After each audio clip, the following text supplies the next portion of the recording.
Okay, so for nightly news wrap up, so I can recall working for I had this internship with the AFL-CIO, and it was all about labor unions and unionizing. Well, they partnered us with a group called Acorn, but with the AFL-CIO, they had us go out to a company called VMV Supremo in Chicago, Illinois.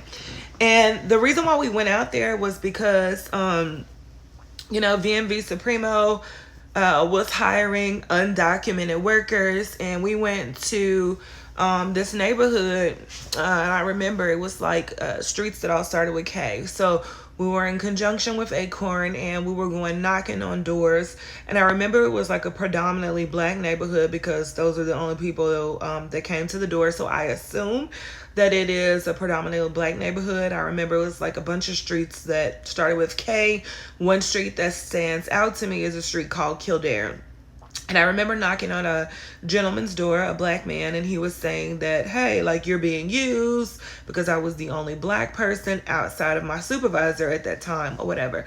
And I was like, no, I'm not being used. And he was like, you don't understand your history. And I'm like, I do understand my history. Totally understand my history. And I'm not here as a scapegoat. So I say that to say this. Another thing is that I remember we also went to the Social Security office to fight for undocumented workers. I'm not against fighting for undocumented workers, because let's bring it on back, right? California belonged to who? Texas belonged to who? Arizona belonged to who, right?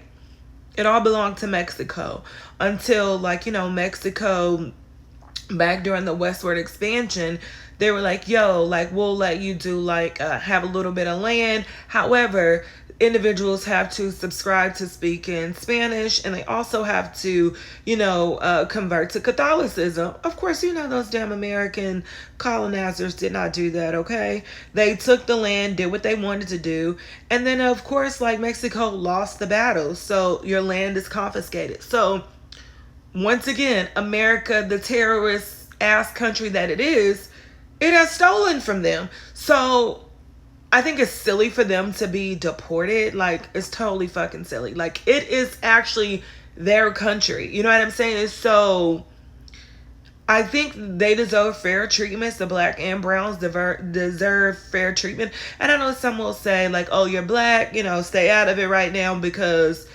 sometimes you don't always see support from the other side. But I don't care about that. I stand on the side of right is right and wrong is wrong. I don't care what your damn hue is. If you're wrong, you're wrong. And America is wrong.